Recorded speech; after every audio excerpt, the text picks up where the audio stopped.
ආයිබෝවන් මගේ මල් යාළුවෝ හැමෝටම. ඉතින් ලැබිච්ච පුංචි විවේකයේ ඔයගොල්ලන්ට වීඩියෝ එකක් ගේන්න හිතුවා. වැස්සත් එක්ක අපේ මල් පැල හරිම ලස්සනට හැදිලා. ඉතින් බලන්න හරිම ලස්සනයි. ඉතින් ඔයගොල්ලන්ටත් මේ වගේ ලස්සනට මල් හදාගන්න මං හිතනවා මං අද ගේන වීඩියෝ එක ගොඩක් ප්‍රයෝජනවත් වේවි කියලා. මං අද ඔයගොල්ලන්ට වීඩියෝ එකෙන් ගේන්නේ කොහොඹත් සකස් කරගන්න ආකාරය හුඟක් යාළුවන්ට. ඉතින් කොකෝ ප්ලස් හොයාගන්න නැති අවස්ථාවල් තියෙනවා. සමහර වෙලාවට මටත් එහෙමයි. සමහර වෙලාවට කොකෝ ප්ලස් හොයාගන්න විදිහක් නැහැ. ඉතින් ඒ වගේ අවස්ථාවලදී අපිට කොහොඹත් පදම් කරලා ඒ වෙනුවට යොදා ගන්න පුළුවන්. මේ තියෙන්නේ මම ඒ වගේ පදම් කරන්න යොදාගත් කොහොඹත්. මේක නම් දැන් සති 2ක් 3ක් වගේ වෙනවා. හොඳටම පදම් වෙලා තියෙන්නේ. කහට පොඩ්ඩක්වත් නැහැ. දැන් ඕගොල්ලන්ට පේනවා ඇති. හොඳටම පදම් වෙච්ච මේ කොහොඹත්. ඉතින් මේක මම මුලින්ම කරන්නේ කොහොඹත් අපි පෙඟෙන්න වතුරේ දාලා දවසක් හැර දවසක් වතුර මාරු කරන එක. ඉතින් දැන් සති 2-3කට ඉස්සෙල්ලා එහෙම දාලා වතුර මාරු කළා. වැස්සත් එක්ක මට පොඩ්ඩක් බැරි වුණා. දැන් ඒත් මේ බලන්න මේ පොඩ්ඩක්වත් කහට ගතියක් නැහැ.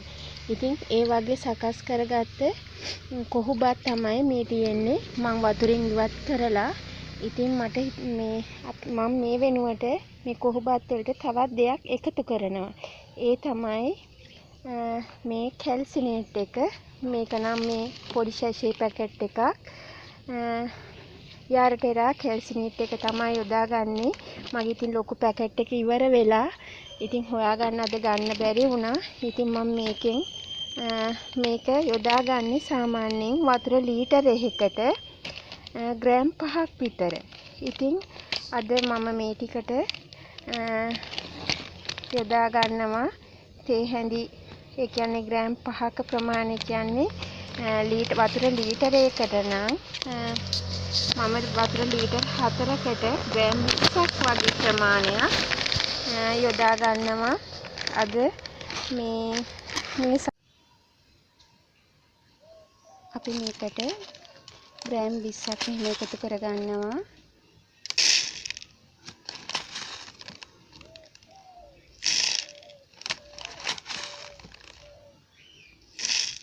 දැන් තියෙන්නේ මේ ග්‍රෑම් 20 කැල්සිනේට් එක හොඳින් දිය කරගන්න. වතුර පොඩ්ඩක් එකතු කරලා මේක ඉක්මනට දිය වෙනවා. ලුණුකට වගේ තමයි ඉක්මනින් දිය වෙනවා. ගොඩක් වෙලාවක් යන්නේ නැහැ.